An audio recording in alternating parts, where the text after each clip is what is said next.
So here we'll take a look at the cordless multi-tool. Here I'll show you the product features, accessories and consumables, and also how to maintain your product to get the most out of it. So here we'll take a look around the cordless multi-tool and have a look at the product features on it. So firstly, this is on a standard 18 volt range, and it's got the 18 volt brushless motor. For blade change, we've got our lever here. So to reset the jaws, all we do is we bring the lever up, and then to fit the blade, we simply locate that over and lock it down. Then to release it again, we bring the lever back, and that's ready to take the blade. We can then put that into any position around the multi-tool depending on what sort of application we're working on. So this has got a 2-degree oscillation left and right. And the benefit of this star lock system is that it gives really good energy transfer, therefore allowing you to cut a lot quicker. Just at the back here, we've got variable speed from 1 to 6. So on 1, that's giving you a minimum of 10,000 RPM, and then on 6, you're all the way through to 19,500 RPM. So it gives you good variable speed for different applications. Also, as far as comfort, with this, we've separated the main body to the motor. So particularly when you're using these for long applications, it's a lot more comfortable to use.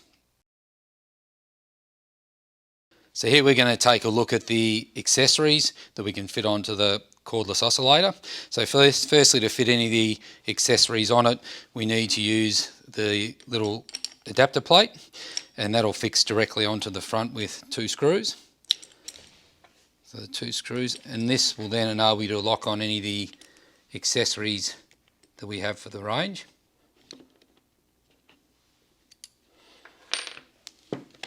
Okay, so that's fitted with just the 2 screws onto that, and with this one we've got all the indexing points set out around it, and we've also got the arrows, and this will help you when you fit the accessories to it.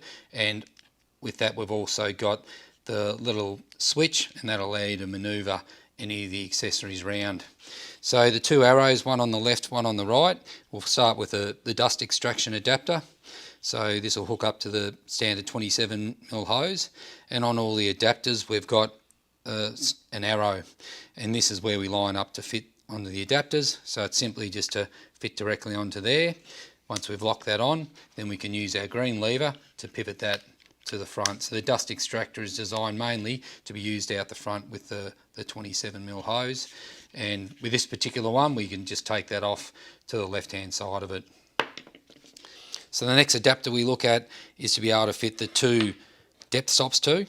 So again, this has got its arrow into the center there, and all we need to do then is just to lock that up. So that'll just index into the front of the machine. We can use that to swivel that around, and that'll move to all the different indexing points. Then all we to do to fit the 2 different depth stops is we can locate into there, and then we can move that out. So where we've got our blade in, we can move that to whatever depth we want. This particular one here, mainly used where we might have a blade in there such as that, and we've got a certain distance on a flat bit of material that we need, and we can use that more or less as a guide all the way through to it. To remove that depth stop, we can then put the second one in, so that'll drop into that area, and then we can put that. So this particular depth stop here is where we've got a longer blade on, or where we just need to set that individual depth so we're not cutting into that area, so we can set that and then reference off the point. So 2 different depth stops, we can then use that, bring around to the arrow to remove it again.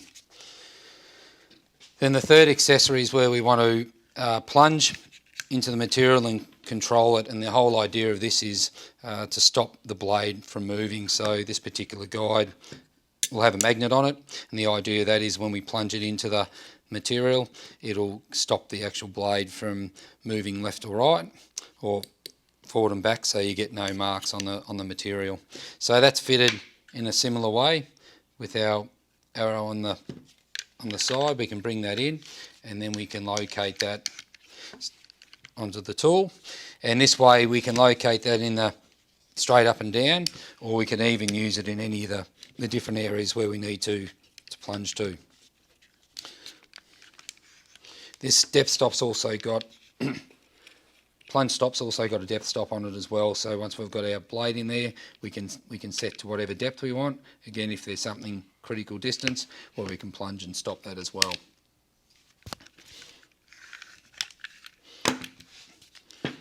Benefit of this tool is that it will take Starlock Plus and Starlock Max blades in the range.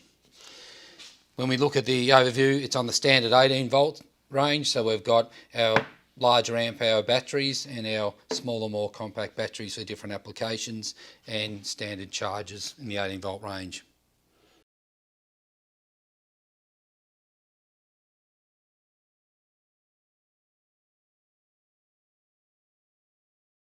Just a couple of tips to make sure you get the most out of the oscillating tool. Firstly with that is just to make sure that your lever's always fully returned back when you're fitting blades. Also the cooling air for this particular tool will come through, so just to make sure your cooling air vents are always clear. They can be blown out from time to time. This is a dampener for the battery. Just need to make sure that that's always in place, because that actually settles the battery into the back there. So a couple of tips on that one. With your batteries, just to make sure that your terminal's always clean when charging, and vice versa with the terminals on the actual battery charger itself.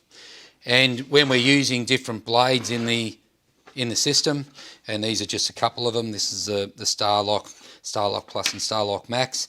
A lot of the time people tend to run these at full speed or too fast, and what they do is it's detrimental to the blade. So on all the blades we'll see and in this case it's a number 4, and this means this is the maximum speed that's allowed for that particular blade. So just making sure that you're keeping in note of what your maximum speed is on your different blades.